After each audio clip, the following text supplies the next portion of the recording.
বিসমিল্লাহির রহমানির রহিম। আসসালামু আলাইকুম ভিউয়ার্স। আমার মা কিচেনে আপনাদের সবাইকে স্বাগতম।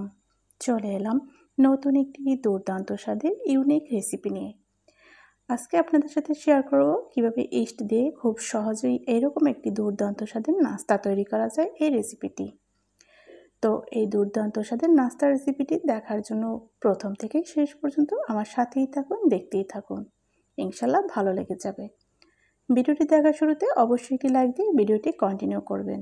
তো এই নাস্তাটা তৈরি করার জন্য প্রথমে আমি একটি মিক্সিং বোল নিয়েছি। 4 চামচ পরিমাণ আমি গুঁড়ো দুধ দিয়েছি।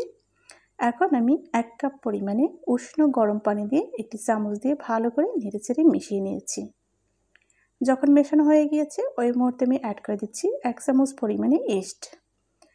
ইস্টটাকে এখন আমি ঢাকনা দিয়ে ঢেকে দেবো ঠিক 10 মিনিটের মতো। ফিরে আসবো 10 মিনিট পর। আমি ফিরে আসছি 10 মিনিট পর। দেখতেই পাচ্ছেন ইস্টটা একটু মিশে গিয়েছে। একটি চামচ দিয়ে আমি ভালো করে নেড়েচেড়ে আবারও মিক্সড করে নেব।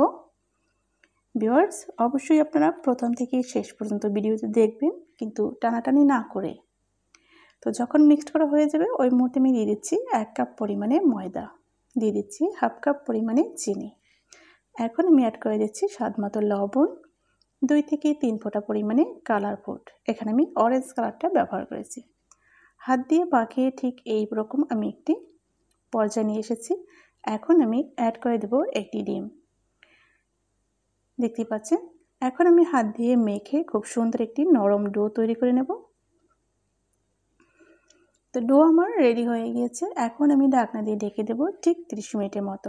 আপনাদের হাতে সময় থাকলে আরও বেশি রেস্টে রাখতে পারবেন। যত বেশি রেস্টে রাখবেন ততটাই ফুলে উঠবে। ফিরে আসলাম 30 মিনিট পর। দেখতে পাচ্ছেন ডোটা কিন্তু অনেক বেশি ফুলে গিয়েছে। এখন আমি একটুখানি তেল দিয়ে দেব।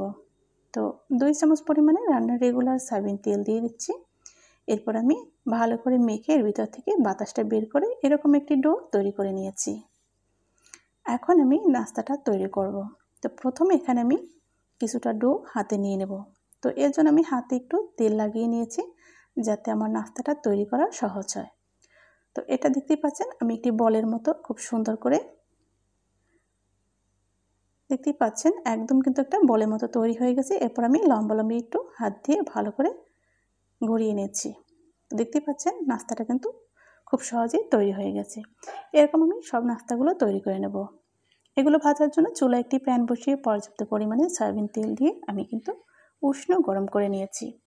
একটি চামচের সাহায্যে সব নাস্তাগুলো আমি তেলের মধ্যে দিয়ে দিচ্ছি। দেখতে পাচ্ছেন নাস্তাগুলো ছাড়ার সাথে সাথেই কিন্তু ফুলে উঠেছে। তো আমি উল্টে পাল্টে ভালো করে ভেজে নেব। এরকম সব নাস্তাগুলো আমি তেলের মধ্যে দিয়ে উল্টে পাল্টে ভেজে নেব 4 থেকে 5 মিনিটের মতো। নাস্তাগুলো কিন্তু কালার আসতে শুরু করেছে এবং অনেক বেশি ফুলে উঠেছে। উপর দিয়ে আমি একটু তেল ছড়িয়ে দিয়েছি। দেখতে পাচ্ছেন খুব সুন্দর কিন্তু একটা কালার চলে এসেছে। এরকম আমি নেড়ে চেড়ে ভেজে নেব ঠিক 4 থেকে 5 মিনিটের মতো। এই নাস্তাগুলো খেতেও কিন্তু অনেক বেশি টেস্টি হয়। তো আপনারা কিন্তু দেখতেই পাচ্ছেন যে 1 চামচ ইস্ট দিয়ে কত সুন্দর ফুলকো ফুলকো ইউনিক নাস্তা তৈরি করা যায়। আপনারা চাইলে যে কোনো মুহূর্তেই কিন্তু এটা তৈরি করে বাসা বাড়িতে খেতে পারেন কিংবা টিফিনে দিতে পারেন। নাস্তাগুলো যখন এরকম দুর্দান্ত একটা কালার চলে এসেছে ওই মুহূর্তে আমি তেল ঝরিয়ে একটি ছাঁকনির সাহায্যে নাস্তাগুলো আমি তুলে নিচ্ছি। ঠিক একইভাবে সব নাস্তাগুলো ভেজে তেল ঝরিয়ে তুলে নেব। ভিউয়ার্স, ফাইনালি আপনাদেরকে আমি সার্ভ করে দেখিয়ে দেব নাস্তাগুলো কতটা সুন্দর হয়েছে এবং কতটা লোভনীয়। তো চলুন দেখা যাক ফাইনাল লুকটা। দেখতেই পাচ্ছেন নাস্তাগুলো কতটা ইয়ামি হয়েছে। দেখে কিন্তু বোঝা যাচ্ছে নাস্তাগুলো কতটা বেশি টেস্টি হবে। যতটা ফুলকো হয়েছে ততটাই কিন্তু খেতে অনেক বেশি সুস্বাদু হবে। তো আপনারা কিন্তু এরকম ঘরে থাকা সামান্য উপকরণ দিয়ে কিন্তু এরকম দুর্দান্ত নাস্তা তৈরি করতে পারেন। এটা 2 থেকে 3 দিন পর্যন্ত সংরক্ষণ করে খেতে পারবেন। তো আপনাদের যদি এই রেসিপিগুলো ভালো লেগে থাকে অবশ্যই লাইক, কমেন্টস, শেয়ার করতে একদমই ভুল করবেন না। এবং আপনাদের সুন্দর সুন্দর মতামত কিন্তু আমারও ভালো লাগে। তো আপনারা যে যেখান থেকে দেখেছেন আপনাদেরকে অসংখ্য ধন্যবাদ। আশা করি আপনারা অনেক বেশি এনজয় করেছেন। চ্যানেলটি সাবস্ক্রাইব করে আমার চ্যানেলের সাথেই থাকুন, দেখতেই থাকুন, ইনশাল্লাহ ভালো লেগে যাবে। তো আজ এখানেই বিদায় নিচ্ছি। দেখা হবে আগামীতে নতুন কোনো ভিডিওর সাথে, নতুন কোনো রেসিপির সাথে। সে পর্যন্ত সবাই ভালো থাকুন, সুস্থ থাকুন। আল্লাহ হাফেজ। আসসালামু আলাইকুম রহমতুল্লাহি আবরাকাতুহু।